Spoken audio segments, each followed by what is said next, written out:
Most people don't realize loyalty can become a wound until they've bled out for people who wouldn't cross the street to check on them. You've been that person. The one who stays when everyone else leaves, the one who defends people who've never defended you, the one who forgives 70 times 7, not because you're holy, but because leaving feels like dying. You've called it love, called it commitment, called it being a real one in a world full of fake ones. But somewhere deep, in a place you don't let yourself visit too often, you know the truth.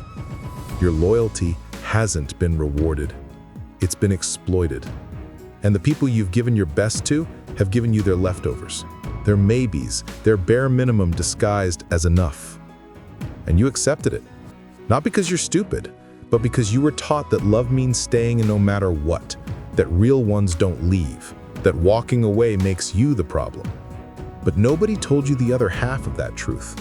Staying for people who wouldn't stay for you isn't loyalty. It's self-abandonment with a better name. Let me ask you something. When was the last time someone matched your energy? Not with words, not with promises, but with action, with presence, with the kind of showing up you've done 1,000 times without being asked. When was the last time your loyalty was returned, not rewarded with more requests, but actually returned? If you can't remember, that's not bad luck. That's information. Here's how this pattern starts. It begins young, usually in a home where love felt unstable, where you had to earn affection by being useful, compliant, irreplaceable. You learned early that people leave, that attention is conditional, that the only way to keep someone close is to become so valuable they can't afford to lose you. So you became the loyal one, the one who holds it together, who remembers birthdays, who shows up at 3 a.m., who gives second chances like they're free because you know what it feels like to need one. But that survival strategy came with a cost. You started attracting people who recognize loyalty and exploit it. Not because they're evil, but because takers can smell givers from a mile away, and you've been broadcasting availability like a signal fire. Robert Greene wrote about this in the 48 Laws of Power. He said people will take as much as you give and then ask for more, not because they're ungrateful, but because your giving trained them to expect it. You trained them. Every time you forgave without accountability, you taught them your boundaries don't exist. Every time you stayed after being disrespected, you taught them disrespect has no consequence. Every time you gave your best to someone giving you their worst, you taught them your worst is enough. And they believed you. Why wouldn't they? You were convincing. Think about who you've been loyal to. The friend who only calls when they need something? The partner who takes your presence for granted? The family member who drains you and calls it love? The job that squeezes you dry and calls it dedication? Now ask yourself, would they do for you what you've done for them? Would they stay? Would they sacrifice? Would they show up in the ways you've shown up, without being asked, without being thanked, without being noticed? If the answer is no, then what you call loyalty, I call betrayal. Betrayal of yourself. I'm not saying don't be loyal.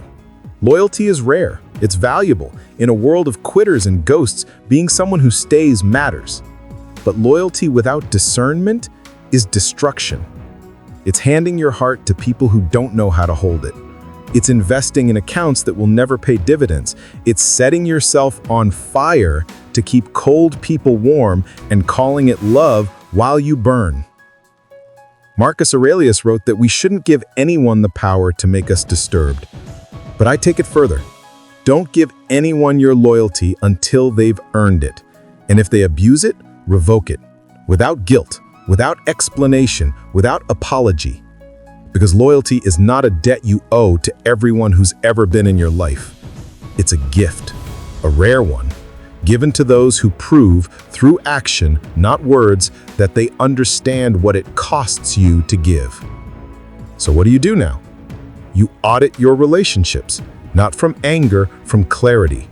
Ask yourself, who's earning my loyalty right now? Who's receiving my best while giving me their minimum? Who's draining me and calling it connection? And then, not dramatically, not loudly, start reallocating. Start giving less to those who give nothing. Start protecting your energy like it's the currency it is. Start treating your loyalty like something that must be earned, not assumed. Here's what I want you to understand. The people who deserve your loyalty don't need to be chased. They don't leave you guessing. They don't take you for granted. They don't make you feel like you're always giving and never receiving. They match you, not perfectly, but meaningfully. And when you stop pouring into empty cups, you'll finally have something left for the ones who actually fill you back. You've been loyal to a fault, and the fault wasn't in being loyal, it was in being loyal to the wrong people. It was in staying for people who would have left you in half the circumstances. It was in mistaking your sacrifice for love when real love never required you to disappear. Your loyalty is sacred. Stop handing it to people who treat it like it's free. Stop betraying yourself in the name of being a good man, and start directing that devotion where it belongs, to people who give it back, to a life that deserves it, to yourself who's been waiting the longest for you to finally stay.